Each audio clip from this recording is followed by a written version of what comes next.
Welcome to Sit Down News. I hope everybody's enjoying their Saturday. It's a beautiful day out. I want to discuss my latest blog, which was on the Colombo Consigliere, Ralphie DiMatteo surrendering this week.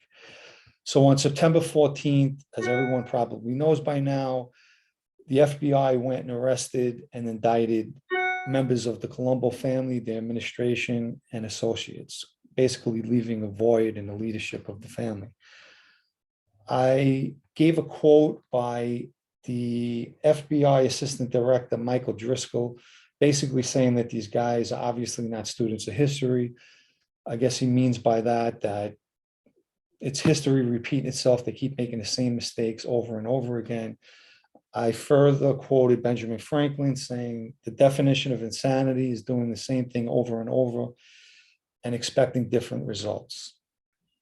As the FBI went knocking on these doors, they usually do this between about 5 and 6 in the morning, and they like to hit everybody's house at the same time so that nobody could warn each other. And when they got to Ralphie's house, obviously he wasn't home. At that point, the FBI deemed him a fugitive. Surprisingly, his son, a day later, posted on Twitter a picture of his father, I believe in Florida, in a pool taking the sun. I don't think it was the wisest move to taunt the FBI because it only makes them amp up their efforts. Regardless, 2 days later, Ralphie DiMatteo and his attorney turned himself into the FBI in Manhattan. He had a teleconference arraignment where he pleaded not guilty to all the charges, but he was held at MDC until his next court appearance, which is October 21st.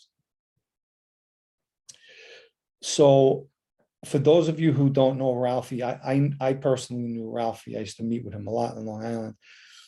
Ralphie comes from a long line of Colombos. His brother, Fat Patty, was a captain who has passed away. And his other brother, Luca, who's a very nice guy, also a captain. I don't know if he's out yet, but I know that he took a pinch years ago and he was also doing time. And Ralphie's been locked up himself for conspiracy to distribute drugs and trafficking from 1985.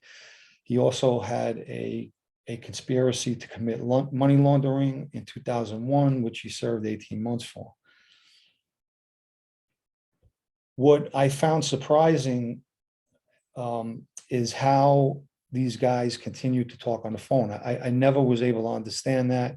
I literally would hang up on people when they would start talking on the phone.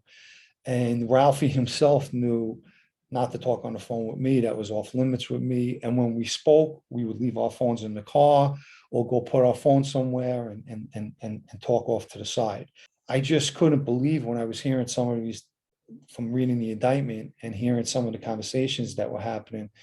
Like basically, he was overheard instructing lower ranking members to meet at Andy Mush's house, which is, he's now the boss of the family.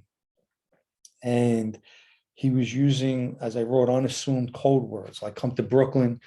And he was referring that they meet in a garage in the Gravesend section of Brooklyn.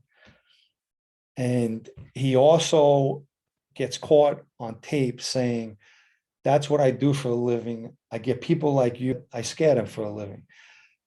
Why he would say that on a phone, I don't know. I know when he sees this in the indictment, he's going to be kicking himself in the ass.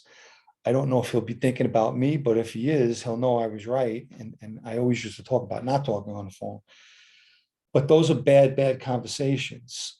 More conversations was he had a conversation with Vinny Unions. Vinny Unions is another capital regime in their family.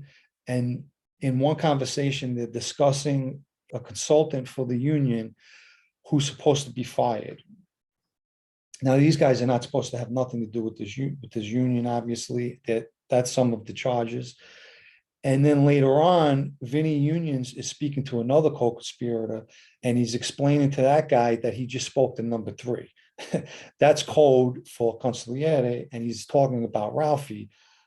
That's bad conversations. You know, you're not gonna talk code and the government, and fool the government. They know what that means. It's very easy. Number one is the boss. Number two is the underboss. Number three is obviously the consigliere.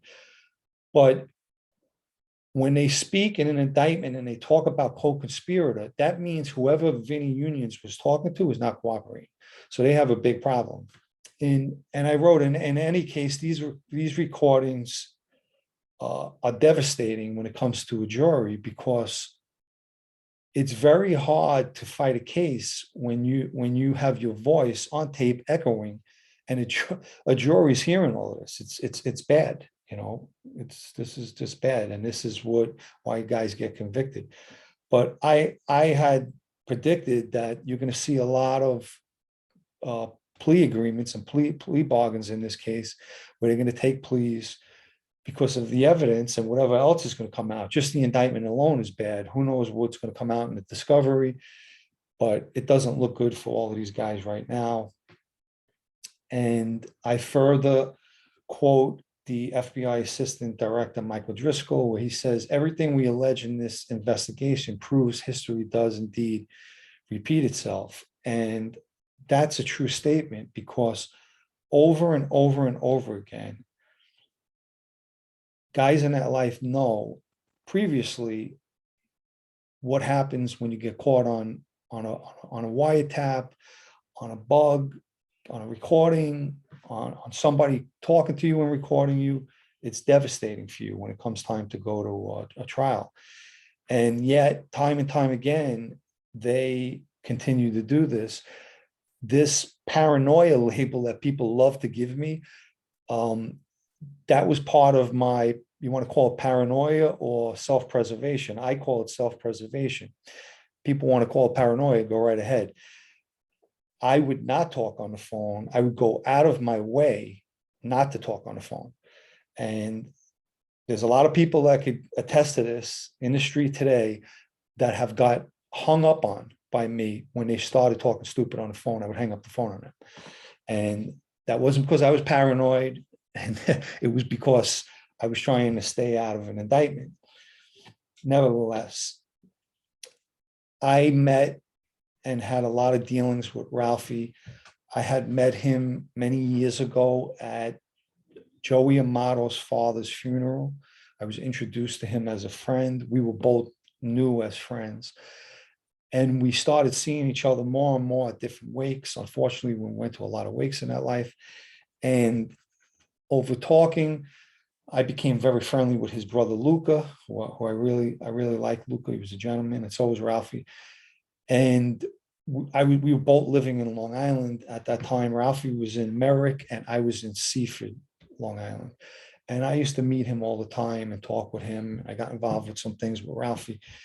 And he was a good guy. It's unfortunate what's going on with him. I knew he was going to surrender because that was the right move to do. Today, you can't run. Where you going to go?